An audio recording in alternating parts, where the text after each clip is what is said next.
Hello बच्चों।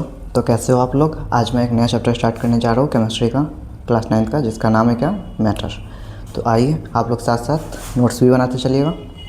देखिए पहले चैप्टर का नाम क्या है, मैटर।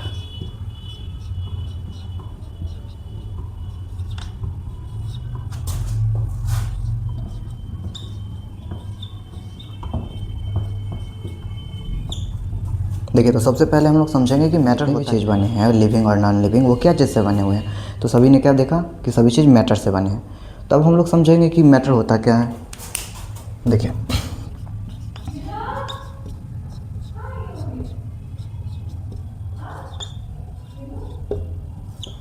देखिए तो मैटर तो कोई भी ऐसा चीज़ जिसका कुछ ना कुछ मास हो, मतलब वेट हो, कुछ ना कुछ मास, और जो किसी ना किसी स्पेस को ऑक्यूपाई कर रहा हो, उसे क्या कहते हैं, मैटर। लिखिए definition, anything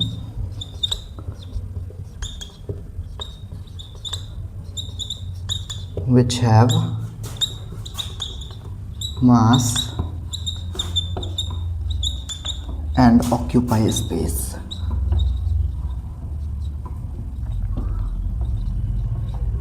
are called matter।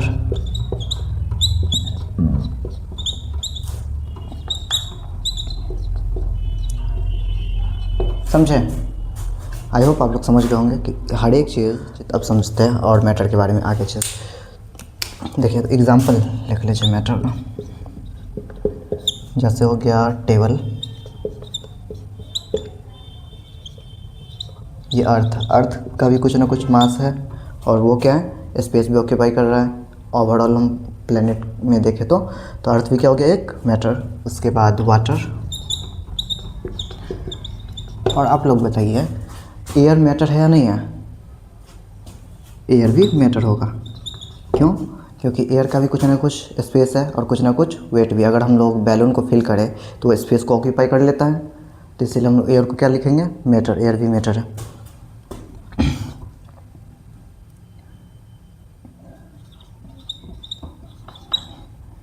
ETC। अब समझते हैं कौन सा ऐसा चीज़ है जो मैटर नहीं है। जैसे कि हो गया फीलिंग्स,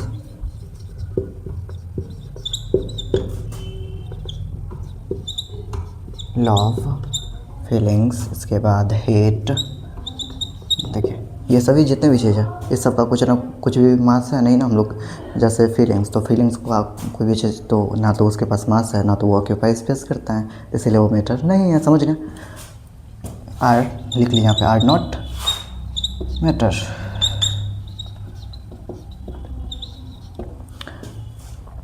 अब समझिए, मैटर तो समझ गए कि दुनिया के हर एक चीज़ जो बने हुए हैं वो मैटर से बने हुए हैं। अब मैटर क्या चीज़ से बने हैं? तो मैटर क्या है, छोटे छोटे पार्टिकल से मिलके बने हैं। अब यहाँ पे लिखिए,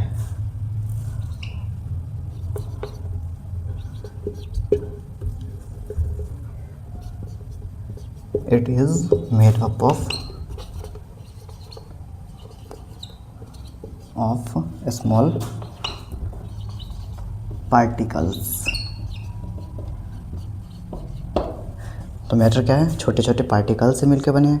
अब इस पार्टिकल्स को हम लोग क्या बोलते हैं? तो इस पार्टिकल्स को हम लोग एटम्स और मॉलिक्यूल्स बोलते हैं। तो यहाँ लिख लीजिए, दीज पार्टिकल्स आर कॉल्ड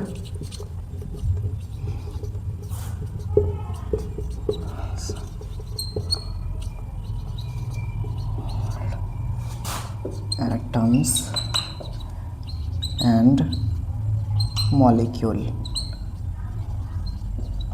अब समझते हैं एटम्स क्या होता है और मॉलिक्यूल्स क्या होता है।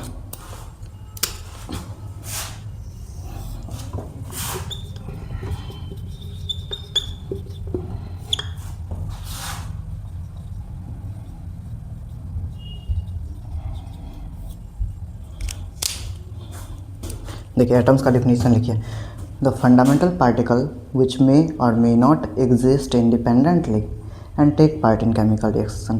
तो सबसे छोटा पार्टिकल को क्या बोलते हैं, एटम। देखिए लिखिए, the smallest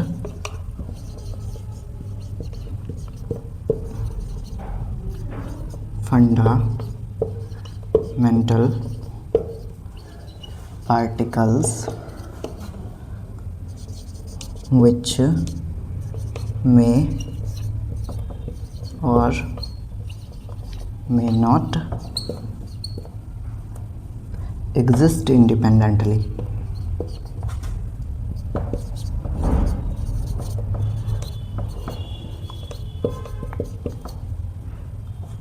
but take part in chemical reaction.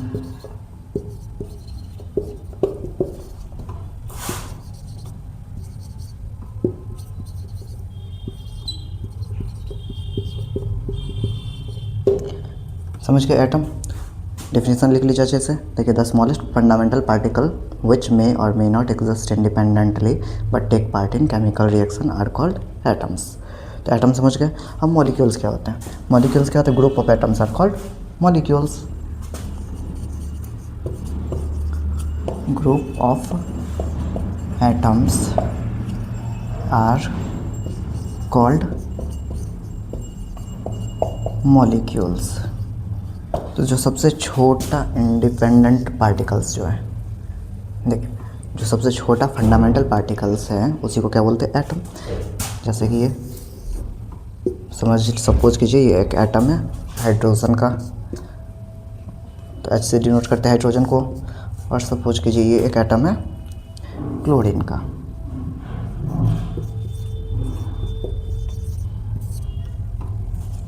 अब मॉलिक्यूल्स क्या होते हैं? Groups of atoms are called molecules. तो इसमें दो एटम जो है दोनों सेम ही एटम रहता है। समझिए, ये भी एक हाइड्रोजन एटम है, ये भी एक हाइड्रोजन एटम है। इससे आपको समझने में आसानी होगा। दोनों हाइड्रोजन का एटम जब कंबाइन हो गया तो क्या बन गया? मॉलिक्यूल।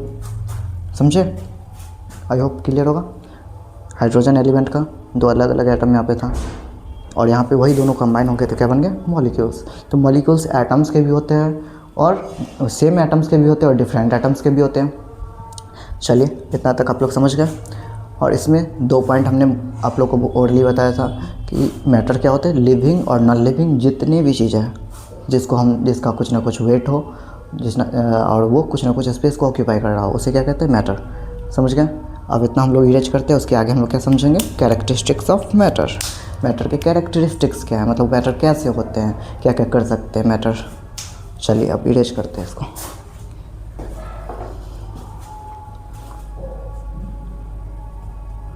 अब हम लोग समझेंगे characteristics of particles of matter. जो पार्टिकल्स ऑफ मैटर है उसका कैरेक्टरिस्टिक्स क्या है, मतलब कैसे कैसे वो क्या कर सकते हैं। समझिए, तो लिखिए, हेडलाइन लिखिए, characteristics of particles of matter. देखिए, इसका टोटल 4 प्रॉपर्टी है। तो पहला क्या? पहला पार्टिकल्स ऑफ मैटर है स्पेस बिटवीन देम, मतलब जो पार्टिकल मैटर के जो पार्टिकल हैं ना उसके बीच में स्पेस होते हैं। चलिए अब इसको समझते हैं। पहला नोट डाउन कीजिए,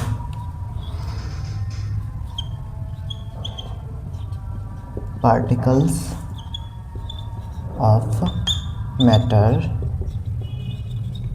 हैव स्पेस बिटवीन देम। देखिए,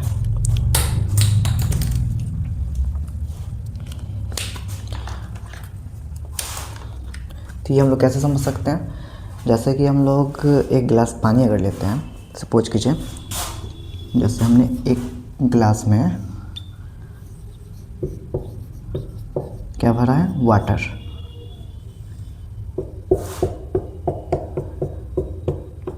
इतना तक पानी भरा हुआ है। अगर इसमें हम 1-2 चम्मच 3 चम्मच इसमें चीनी डाल दें तो क्या होता है? कुछ देर बाद जो चीनी का जो पार्टिकल्स है इसमें घुल जाने के बाद भी क्या होता है? पानी का लेयर इतना ही पे रहता है, पानी का लेयर तो नहीं बढ़ता है। तो मतलब ये जो पानी का जो पानी था उसके बीच में स्पेस है, तब ना चीनी का पार्टिकल्स उसके अंदर चला गया। तो इस एक्सपेरिमेंट से क्या पता चलता है? जो पार्टिकल्स है उसके बीच में क्या है? स्पेस पे। समझ में आया? आई होप आप लोग इसका डेफिनेशन लिख लीजिए। When we add some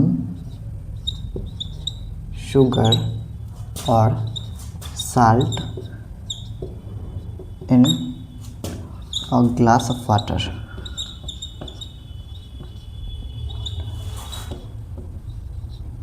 Then the level of water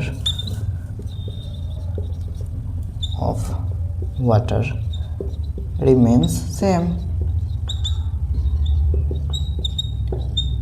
जो पानी का जो लेवल है वो क्या है, सेम रहता है। समझ गए इतने।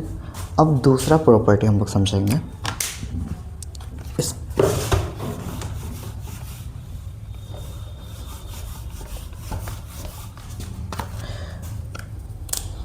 देखिए, तो दूसरा प्रॉपर्टी है क्या, particles of matter are very very small. जो मैटर का पार्टिकल है वो क्या है, बहुत ही छोटा है। Particles of matter are very very small. देखिए, ये चीज़ हम लोग ऐसे समझ सकते हैं कि अगर हम देखिए, एक बाल्टी पानी में 2-3 क्रिस्टल्स अगर हम लोग पोटासियम परमैंगनेट का अगर डाल देते हैं तो पूरा बाल्टी भर पानी को क्या करता है, रंगीन बना देता है। समझे। ये एनसीईआरटी में आप लोग का एग्जांपल भी दिया है, आप इसको पढ़ भी सकते हैं। और फिर इसमें से जैसे कि एक बाल्टी पानी को पूरा क्या किया, 2-3 क्रिस्टल छोटा सा लिए पोटासियम परमैंगनेट का, वो पूरा बाल्टी को क्या कर दिया, पर्पल कलर में बदल दिया। ये समझ लीजिए क्या क्रिस्टल्स है, किसका, पोटासियम परमैंगनेट का।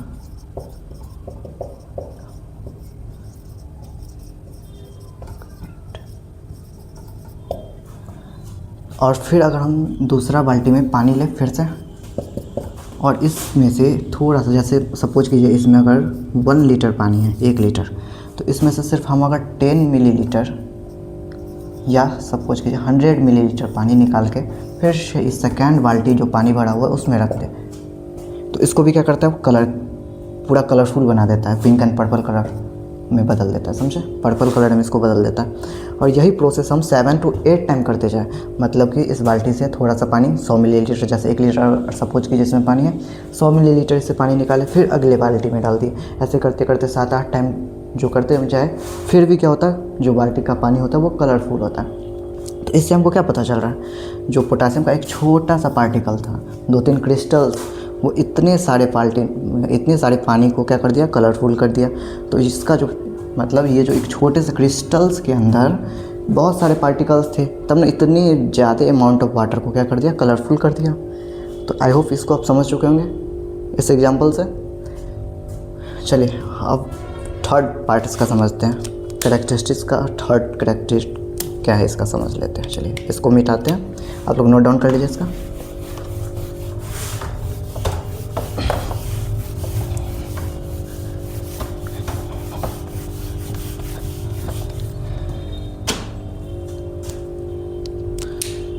इसके बारे में थोड़ा सा लिख लीजिए, नोट डाउन कर लीजिए कि when we add 2 to 3 crystals of potassium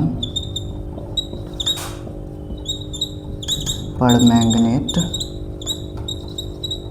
in 1 liter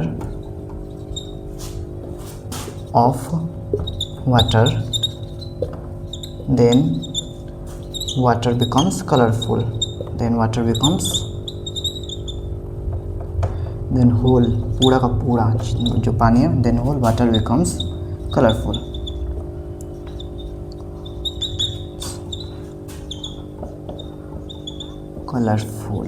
चलिए, और इतना समझ गए, इससे आप लोग को याद रहेगा एक्सपेरिमेंट जो हमने समझाया है वो चीज़।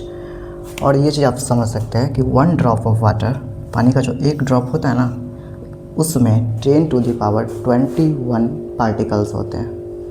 लिख लीजिए अभी, 1 drop of water contains 10 to the power 21 particles। 10⁻21 particle समझे, मतलब एक बूंद जो पानी है उसके अंदर कितने पार्टिकल्स हैं, तो एक पे 21 जीरो, 1 2 3 4 5 6 7 8 9 10 11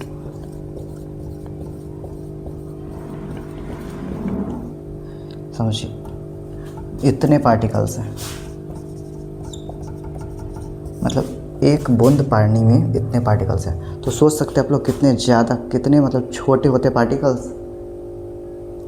अब हम लोग थर्ड समझते हैं, कैरेक्टरिस्टिक्स क्या है मैटर का।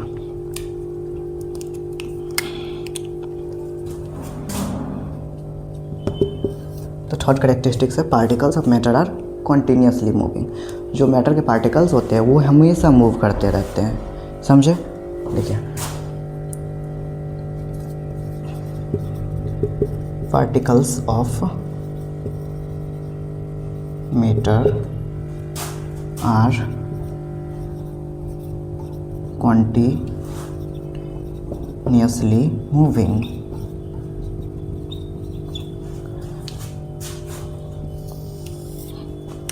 देखिए इसको हम लोग ऐसे समझ सकते हैं, जैसे कि अगर हम लोग अगरबत्ती रूम में जला रहे हैं तो अगरबत्ती का क्या होता है, अगर अब इस रूम में बैठे हैं और दूसरे अगल बगल वाले रूम में भी क्या चला जाता है, उसका पूरा परफ्यूम, उसका जो सेंट होता है वो चला जाता है ना। तो इससे हम लोग क्या समझ सकते हैं, जो पार्टिकल्स है मैटर का वो मूव करता है। अब सबसे ज़्यादा मूवमेंट किस में होता है, सॉलिड में सबसे कम होता है, लिक्विड में उससे ज़्यादा होता है, गैस में सबसे ज़्यादा मूव करता है। क्योंकि जब हम लोग अगरबत्ती को जलाते हैं तो वो किस में मूव करता है, हमारे आसपास के एयर में, तो वो गैस में बन गया और गैस सबसे ज़्यादा मूव कर जाता है, इसीलिए क्या होता है, सबसे ज़्यादा मूवमेंट होता है। तो हम लोग इसको ऐसे करके लिख के याद रखना है, जैसे गैस में सबसे ज़्यादा क्या होता है, मूवमेंट होता है, उसके बाद लिक्विड पार्टिकल्स में उससे कम होता है, उसके बाद सॉलिड में, क्योंकि सॉलिड के बीच में स्पेसेज बहुत कम है, लिक्विड में स्पेस थोड़ा ज़्यादा है, गैस के बीच में तो बहुत ज़्यादा स्पेसेज है, समझ गए। और इसमें आप लोग लिख सकते हैं अगरबत्ती वाला जो हमने बताया एग्जाम्पल, वो इसका लिखिए व्हेन वी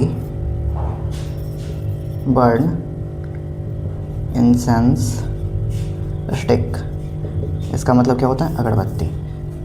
देन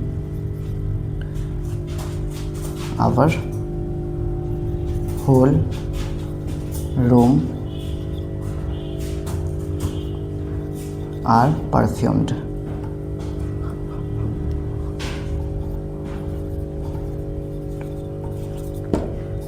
इतना से समझ सकते हैं, जब हम लोग अगरबत्ती जलाते हैं तो हमारा जितने भी पूरे रूम है वो पूरा क्या हो जाता है, गमकने लगता है। चलिए अब फोर्थ हम लोग समझते हैं। फोर्थ लिखिए पार्टिकल्स ऑफ मैटर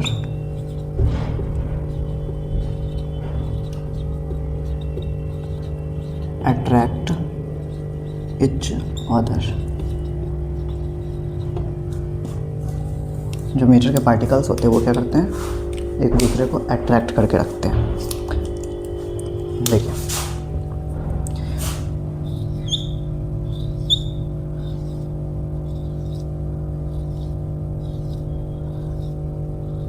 सॉलिड के बीच में अट्रैक्शन क्या होता है, बहुत ही कम होता है। तो ऐसा अरेंजमेंट किसका होगा, सॉलिड का।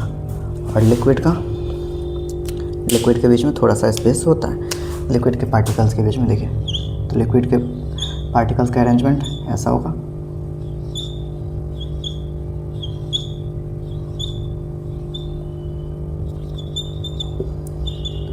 और गैस पार्टिकल्स के बीच में तो स्पेस बहुत ही ज़्यादा होता है, गैस का पार्टिकल्स कहीं भी मूव कर सकता है। देखिए तो ये हो गया। अब अरेंजमेंट भी याद रखना है किस में सबसे ज़्यादा है, तो गैस में देखिए अट्रैक्शन सबसे ज़्यादा किस में है, सॉलिड में अट्रैक्शन।